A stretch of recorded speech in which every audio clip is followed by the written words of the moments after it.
I know we said we will be talking about sex this week, but we're going to talk about the theatre and theatre vocabulary instead. I apologise. We hope you won't be too disappointed. Welcome to Aprender Inglés with Reza and Craig.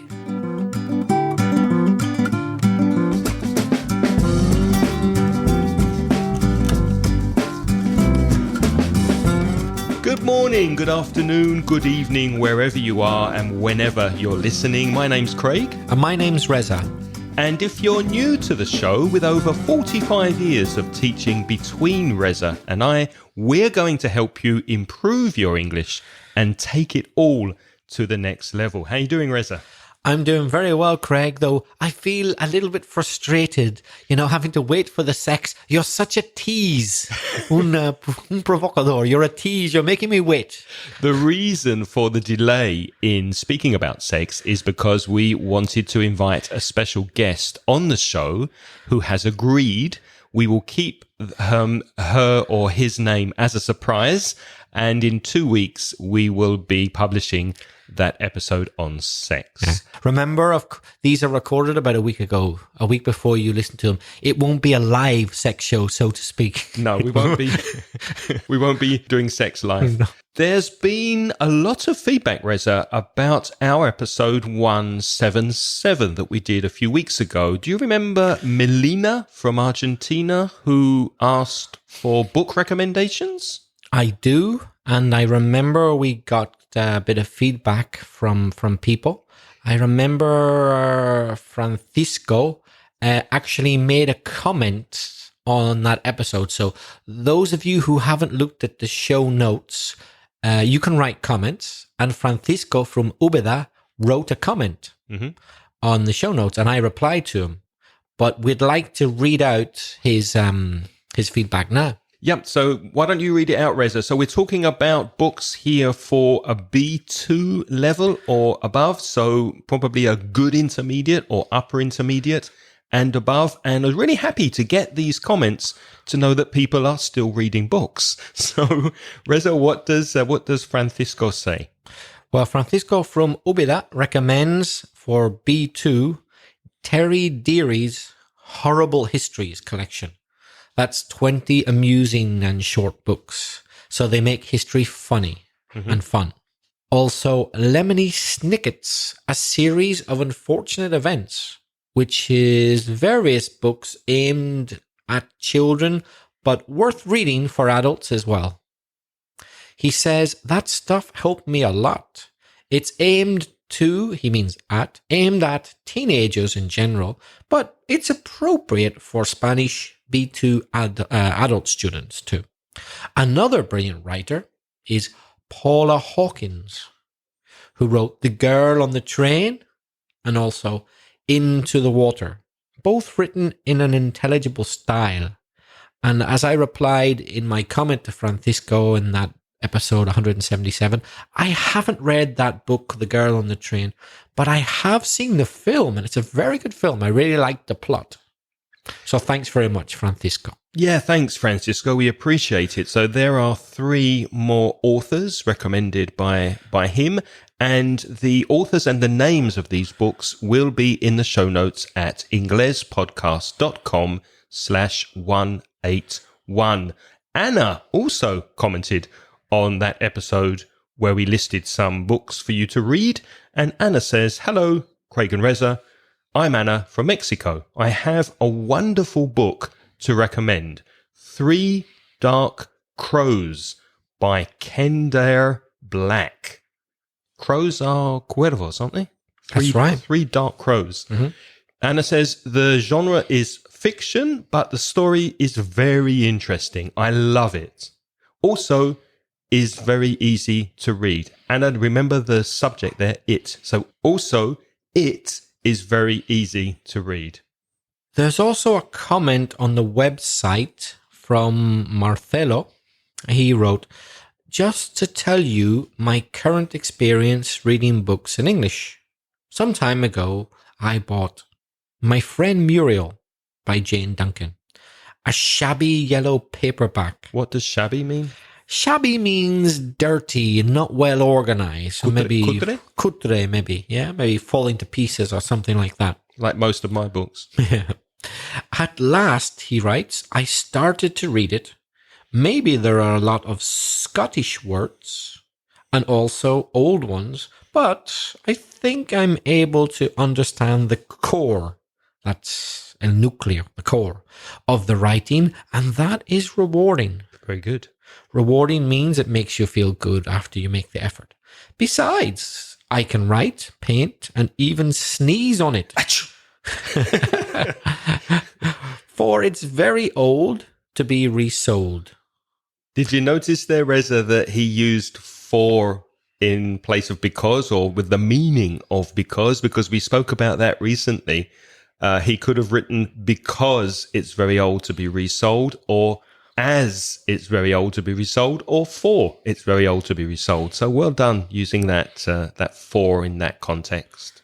Also, everybody, you can get free books in English if you go to the Mansion Inglés site. So go to www.mansioningles.com/libros.htm. Yeah, that link is also in the show notes to this episode, and you can download many different books like Wuthering Heights, Sense and Sensibility, The Invisible Man, Dr. Jekyll and Mr. Hyde, or Treasure Island. There's Sherlock Holmes and Moby Dick. These are all books that the copyright has expired, and that's why we can offer them free to download. And you can download the English version, the Spanish version. Some cases, because they're old, some cases the language might be a bit antiquated, a little bit old. But it's very good practice for your English. And of course, it's free. So if you can't afford to buy loads of new books, that's an option for you to download those books from our website.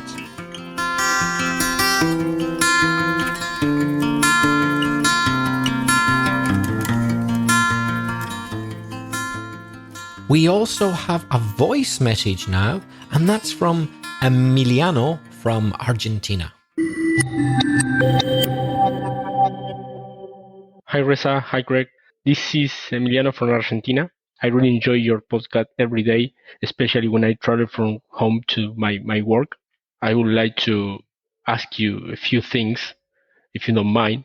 The first thing is how to group, classify, or study phrasal verbs and idioms, especially for business context, and how to apply them. Because, if I study a lot of phrasal verbs or idioms, I will not be able to take my notes and see during a conversation on my workday which one should I apply. So could you recommend me some books or something to improve that part of my English? The second question is, should I focus on British English or American English? Because I have a mix between all kind of English, I think, and I have a really bad hearing skills, I think. And my last question is, what about my accent? It's too bad. Everyone is telling me that my English is too bad. What is your opinion about it?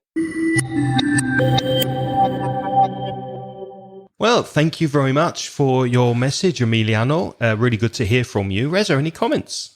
Yes. First of all, Emiliano, your pronunciation is very good, and you're generally very accurate with your grammar and vocabulary. Well done. About your question about phrasal verbs, if only it was so easy that you could just learn it in a couple of weeks. Phrasal verbs is a topic where you only really master it after years and years and years and years of practice, because it's very, very difficult, because there's not a lot of a logic.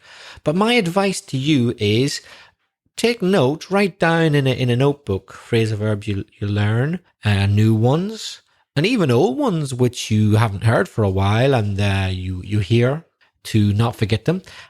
Classification, I would maybe put them, Craig, in one idea could be subjects, like phrasal verbs to do with business, phrasal verbs to do with relationships, phrasal verbs to do with the house, right? Is Yeah, one idea. there's no point, Emiliano. There's no use. There's no point in writing long lists of phrasal verbs and trying to learn them.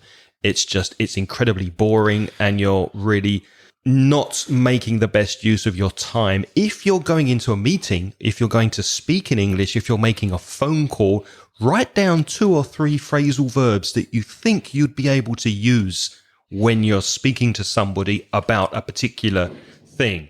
And then try to put those phrasal verbs into the conversation, or try to include them in an email. Keep a notebook with your phrasal verbs and the equivalent meaning in Spanish, and just try to get them slowly into your vocabulary on a day-to-day basis. So it takes time, it takes consistency. And if you work on it, I'm sure you'll get there. And I agree with Reza. I think your pronunciation is okay. There are 1 or 2 individual sounds you need to work on, but keep practicing. I don't hear any severe problems with your pronunciation. Emiliano, there is a series of books which is pretty good. As Craig says, you shouldn't try and learn every single verb that appears in the book. You can't do that, but it's helpful if you want to learn phrasal verbs in categories, because it categorizes them and it explains them, and it gives you practice. It's a series called English Phrasal Verbs in Use, published by Cambridge. And they have an elementary, an intermediate, and advanced level. Craig, can you remember the name of the authors? Yes, it's written by Michael McCarthy and Felicity Odell, and we will put links to these books at different levels, intermediate, advanced, and basic. We'll put links in the show notes over at inglespodcast.com/181. I hear some things about Old English in Game of Thrones. They say hi or I to confirm instead of yes. I don't know if that is okay or is weird for me.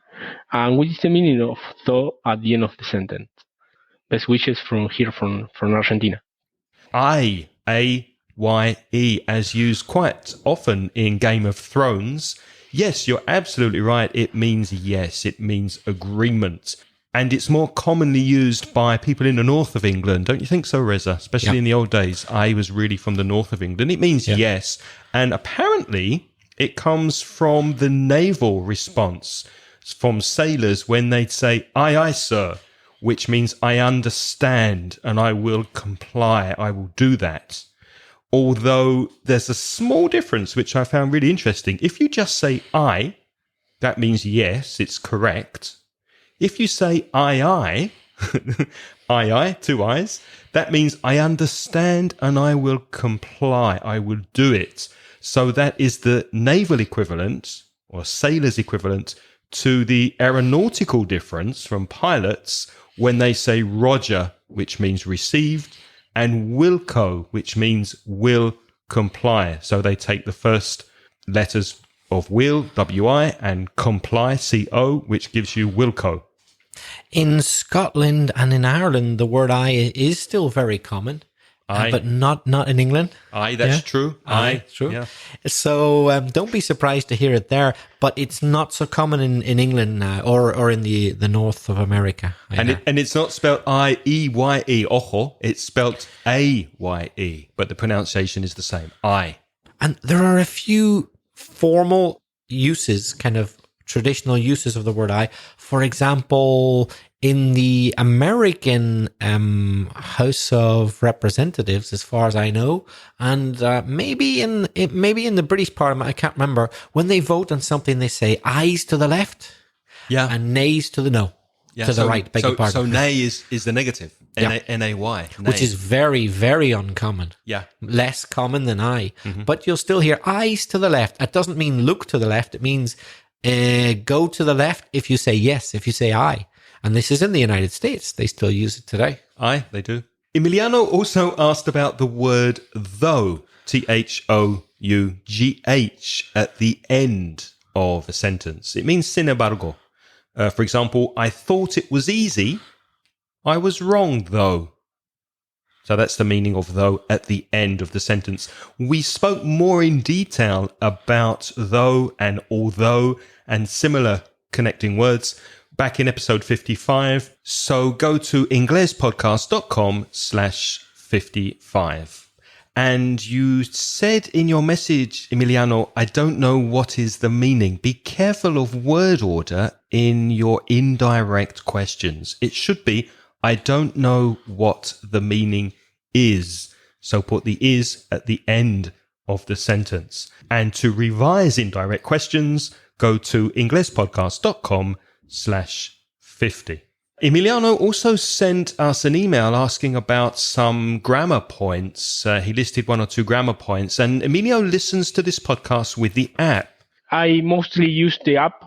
So for that reason, I didn't know that in the web page you could search, but by through the browser itself. So if you didn't know, we have an application for iOS, for iPhones and iPads, and also for Android phones. So he didn't know about the search box on the website. If you go to our website, inglespodcast.com, there's a search box and you can search for grammar points or vocabulary. Anything that we put in the title of each podcast is searchable.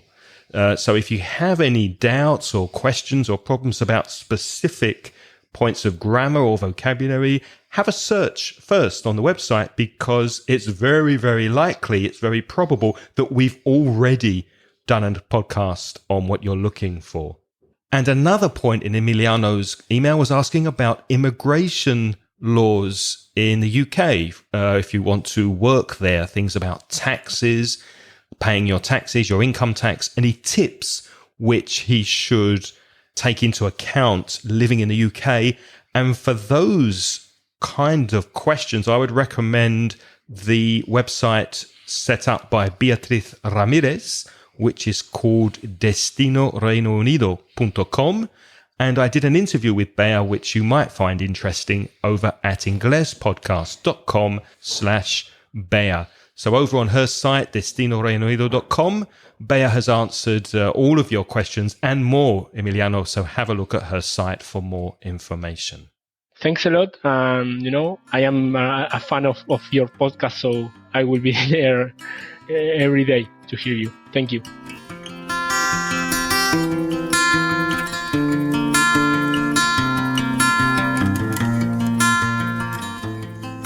Okay, Craig, shall we get cracking with our main topic for today, which is the theatre? What does get cracking mean?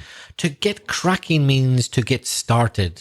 I suppose it comes from the idea that you have to crack eggs to get cooking. You crack, open it up. So let's get cracking. Let's start cooking. Let's do it, man. Thanks to Gabby from Peru, who suggested this, by the way. Gabby, as we already knew, is very interested in theatre.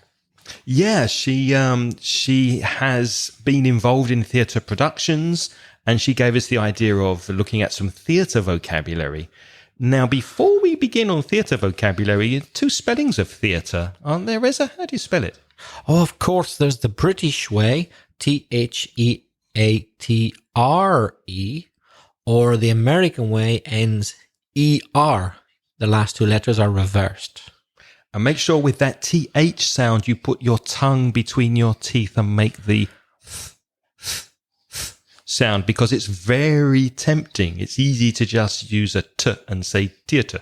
It's theatre, theatre. Well, maybe we should give you some useful vocabulary to start off.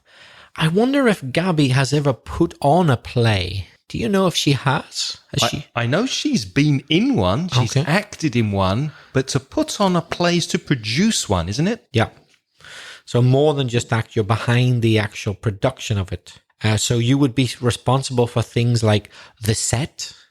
Mm-hmm. Now, what's the set? Well, the set is all the stuff you need on the stage to make it look realistic. Like, for example, if it was a murder mystery, you'd have maybe a toy gun, for example. That would be a prop.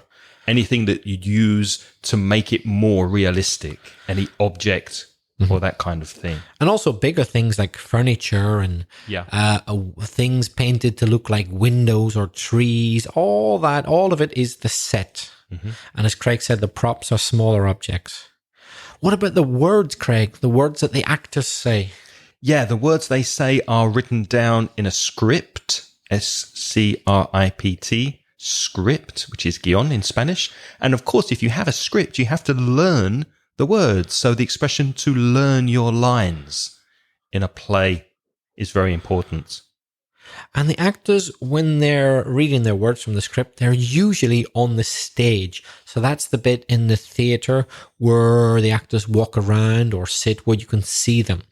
Of course, there are other things happening that you can't see that the technical people are doing, but the actors are on the stage.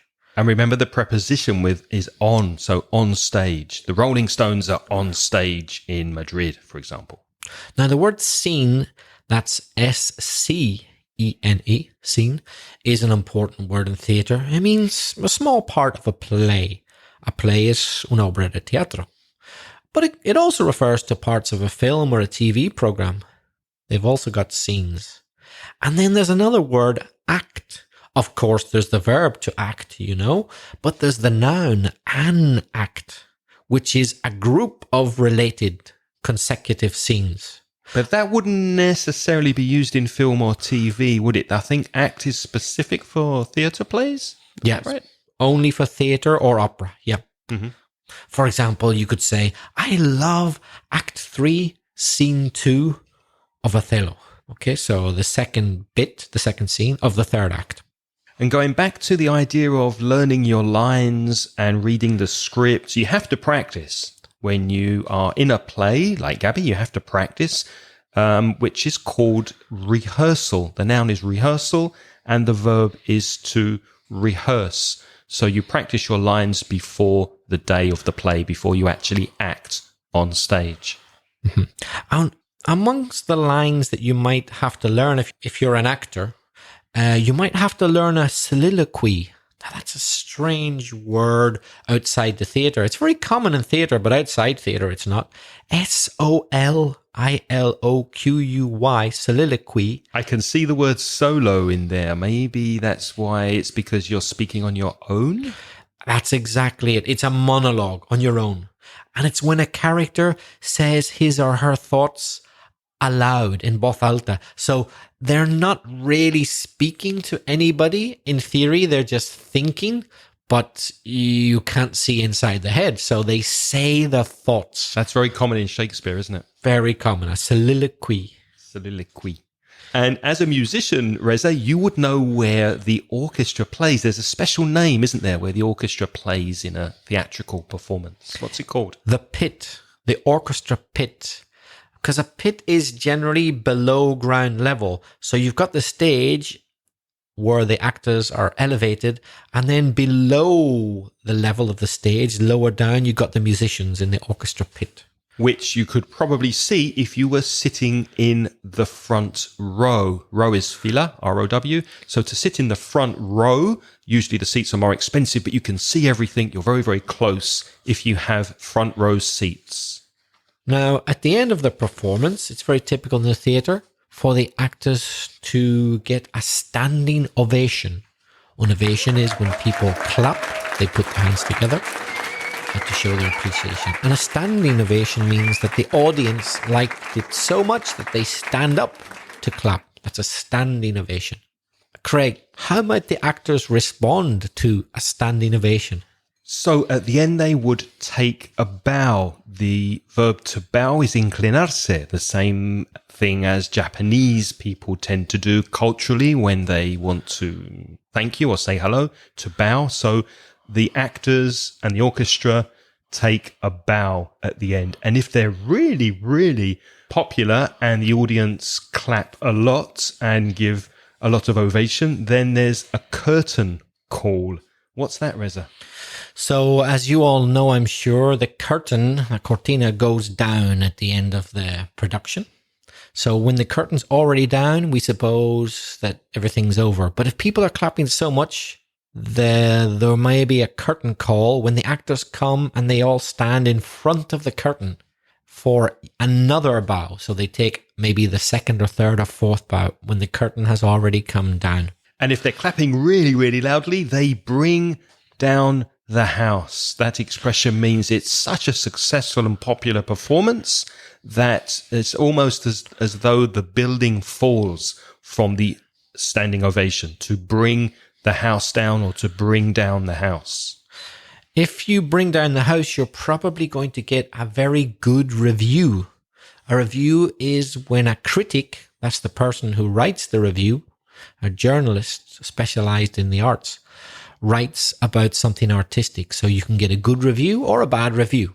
And it's written by a critic, which is a false friend in Spanish. So crítica is the thing, but in English, critic is the person who writes the review.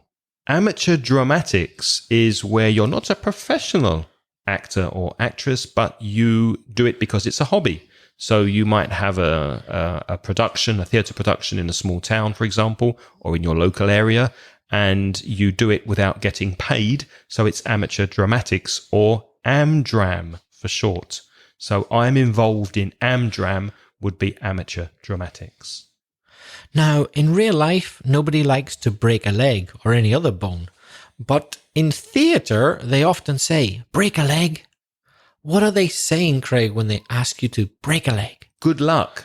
That means good luck, which is quite strange. Why would they say break a leg when that sounds like bad luck? But apparently, in the theatre world, that means I hope you have a good performance. I hope it goes well. Go out there on stage, break a leg.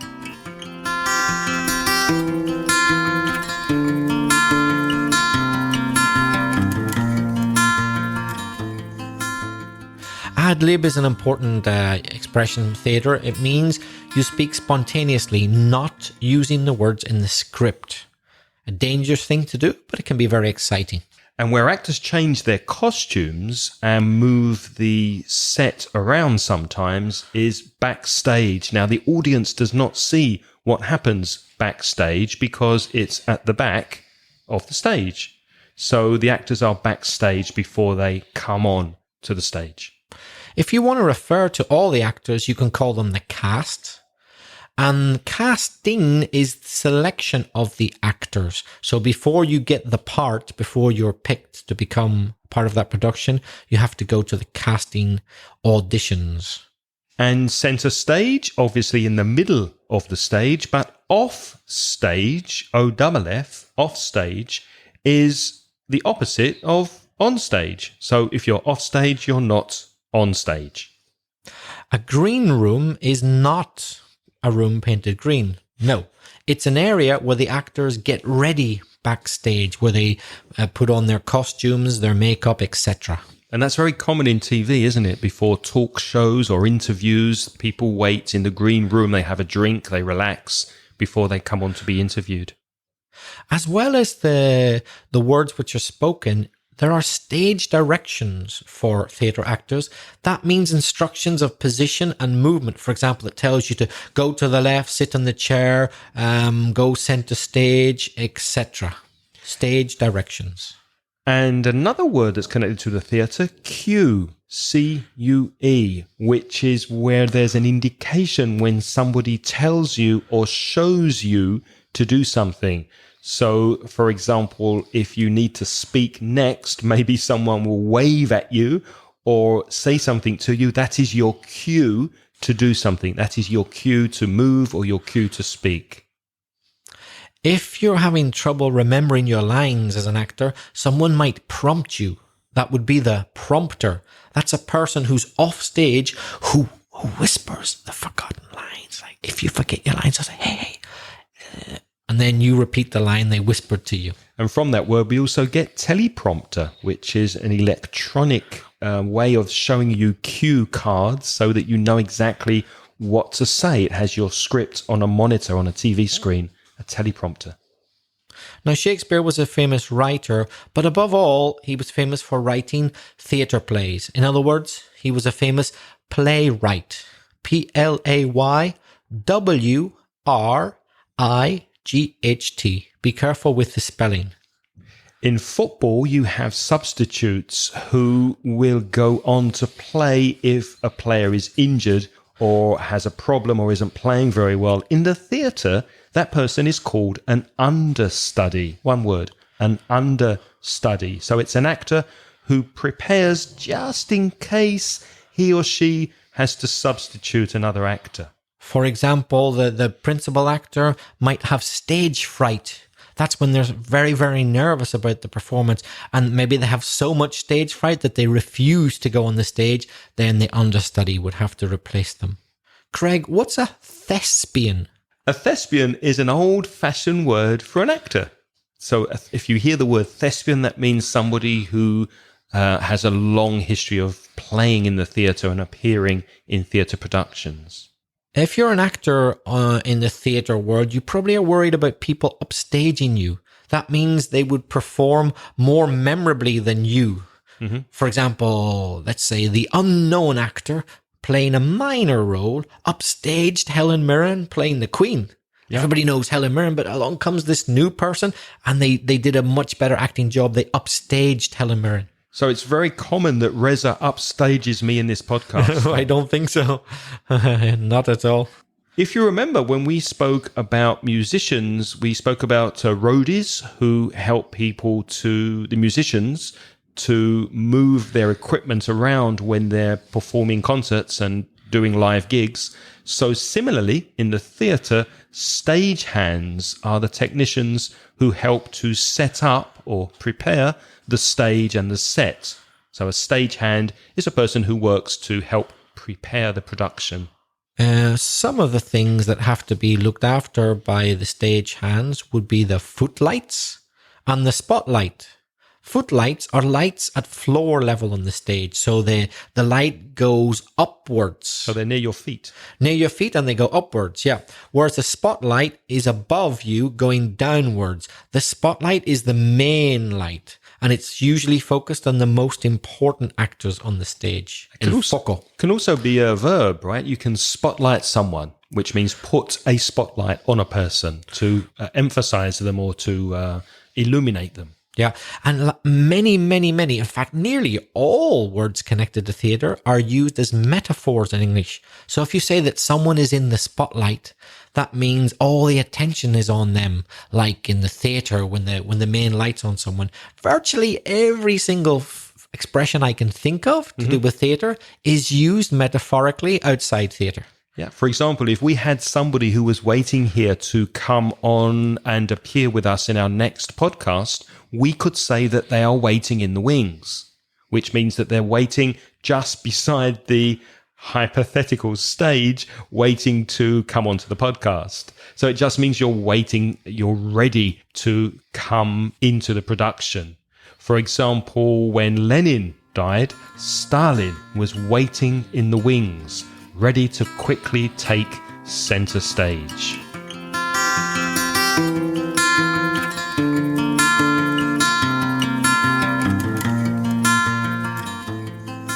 Craig, I understand that you have a recurring nightmare related to theatre. I wonder if it's metaphorical in any way. I do. And it's really weird. And if anybody listening is good at analysing dreams, maybe they can give me some advice of what you think this means. Because I have a recurring nightmare, pesadilla, and I don't have it very often.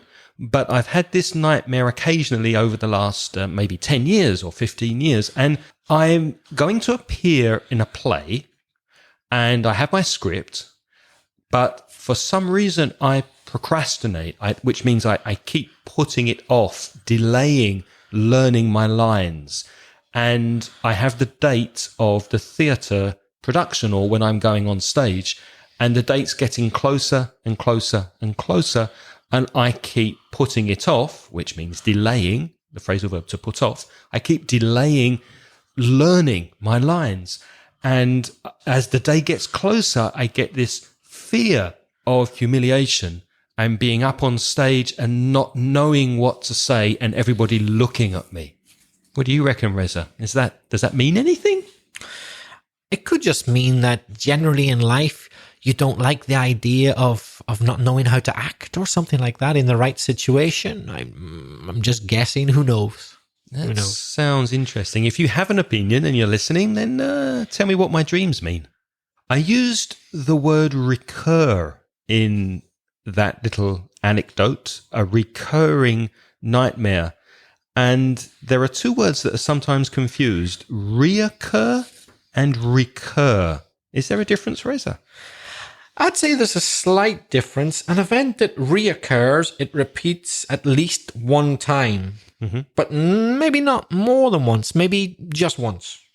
But an event that recurs, R-E-C-U-R, is an event that repeats and repeats and repeats and repeats many times. So Craig has a recurring nightmare. So you could say, for example, with recurring, the sunrise recurs because it happens repeatedly every day.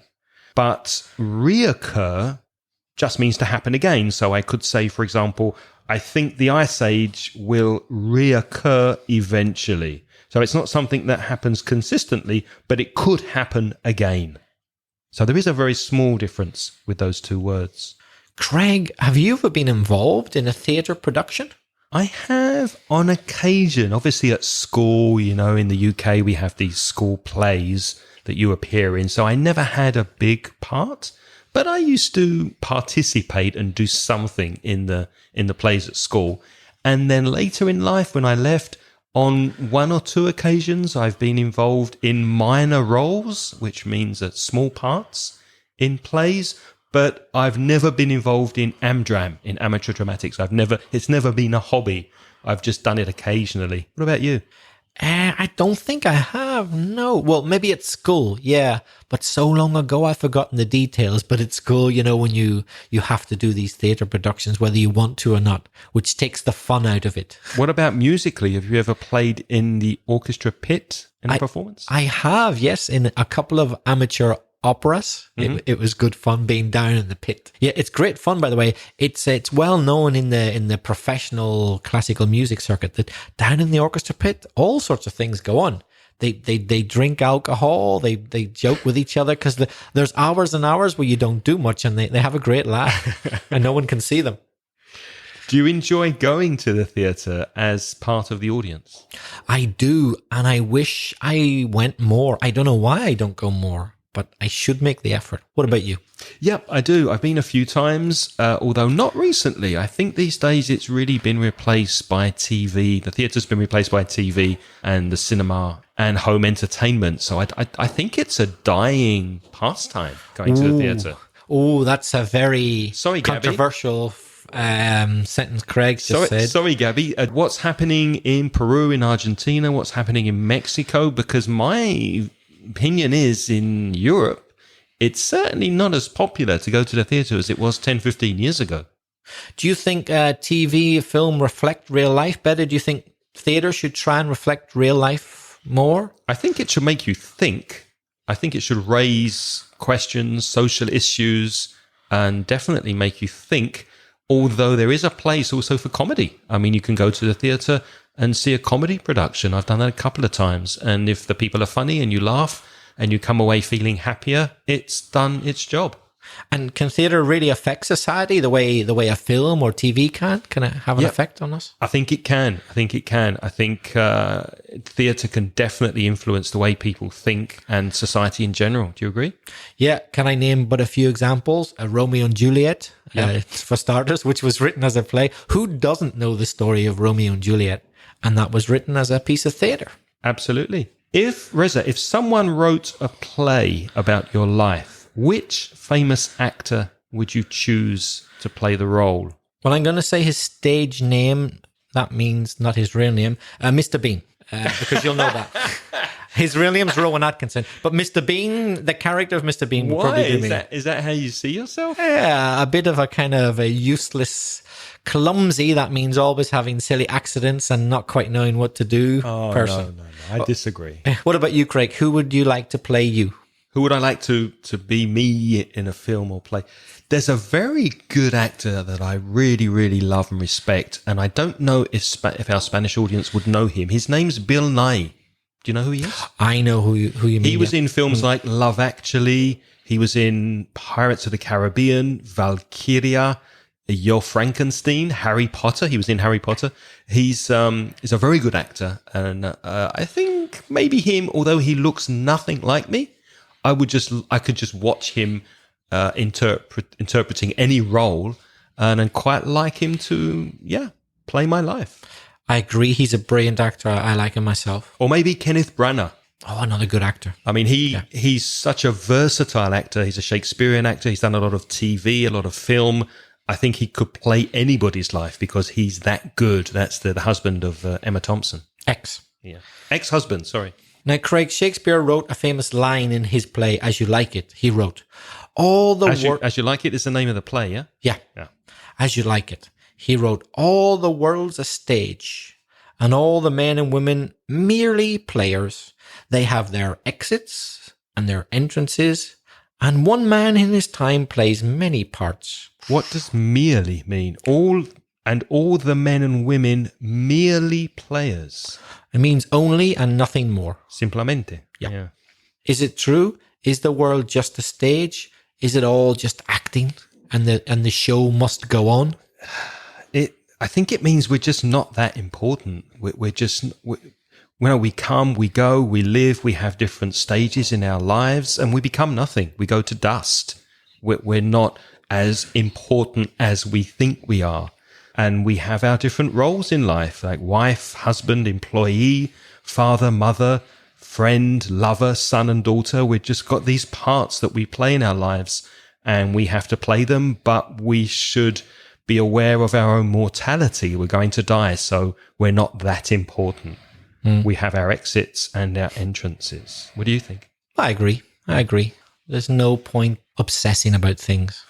Life goes on. Life's too short, so enjoy today and practice your English. If you are practicing your English, why don't you send us a voice message? If you're involved in the theatre, like Gabby, do you have any recurring nightmares that you don't mind telling us about? Which famous actor or actress would you choose to be you in a film or play? Send us a voice message and tell us what you think about this episode. You can do that by going to speakpipe, speakpipe.com/Ingles podcast. Or you could send us an email. Send one to Craig at inglespodcast.com. Or Reza at belfastreza@gmail.com. And we've got some news about Patreon. If you would like full transcripts of our podcasts, we now have the wonderful Angelica Bello, who is translating podcasts using the money that you've been paying us all these months to have these podcasts. So we're really happy to finally say that we can provide, for as long as the money lasts, one transcript per week. They are available only to the people who are on our Patreon program. So the transcripts that have already been written kindly by our contributors for free, that's Arminda, Alberto from Granada and Angelica, they will still be available. So you can go to the website and you can look at episodes 131 to 142 and episodes 1, 2, 3, 4, 5, 6, 7. All of those will stay there. But Angelica is now continuing to transcribe one a week for people who are on the Patreon program. And remember, you can also, if you are a Patreon member, you can also get our job interview MP3 and PDF from the Patreon webpage. Reza, let's thank our sponsors. Thanks to Pedro, Manuel Garcia, Maite, Sara, Carlos, Zara, Lorena, Lara, Mamen, Juan, Cory Finneran, Mariel, Jorge, Raúl López, Rafael, María, Manuel Tarazona, Agus, Néstor García Mañez from nestorgm.com, Luces Extrañas, Juan Carlos, Rafa, Beatriz, Jose and Miren. Thanks to all of you. Yeah, thanks very, very much. And on next week's episode, we'll be speaking about DIY, do it yourself, and home improvement. So, bricolaje next week on Aprender Inglés con Reza and Craig. Thanks for listening. Until next week, it's goodbye from me. And bye-bye from me. The music in this podcast is by Pitts. The track is called See You Later.